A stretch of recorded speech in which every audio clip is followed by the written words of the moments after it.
তো ফাইনালি দরজা কিনে নিয়ে চলেই আসলাম। অনেক বলার পর ফাইনালি দরজা হাতে এলো। কলতলার পাশে একটা ছোট্ট বাথরুম আছে যেটাতে দরজা ছিল না, কারণ আমি বাড়িতে একলা মেয়ে ছেলে হওয়ার কারণে দরজা ইচ্ছা করেই লাগাইনি।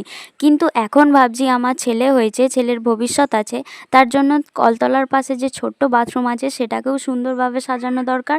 এই জন্য আমরা চলে গিয়েছিলাম বাথরুমের দরজা কিনতে। আর বাথরুমের দরজাটা কেমন হয়েছে তোমরা একটু কমেন্ট করে জানিও প্লিজ। এইরকম সিনসিনারি রেখেছি কারণ বাবান সোনা এসব দেখতে পছন্দ করে, তার জন্যই এরকম সিনসিনারি নেওয়া। আমার মনে হয় না আমি এই দরজাটা নিয়ে ভুল করেছি, কারণ সোনা পাপা দেখো এটা নিয়ে খেলা করছে। কত প্রজাপতি, বক, হাঁস আছে, সেইগুলো নিয়ে ও ভীষণই আনন্দ পাচ্ছে দেখে। আর এদিকে মিস্ত্রিও চলে এসেছে, দরজার বসানোর জন্য কাজ চলছে, দরজার ফ্রেমটাকে ঠিকমতো কাটাকাটি চলছে। আর এইদিকে মিস্ত্রি দরজাটাকে বসাতে শুরু করে দিয়েছে। আর আমি তো অবশ্যই তোমাদেরকে দেখাবো। এই হচ্ছে দরজার ফাইনাল রেজাল্ট। বসানোর পর কেমন লাগছে অবশ্যই জানিও প্লিজ।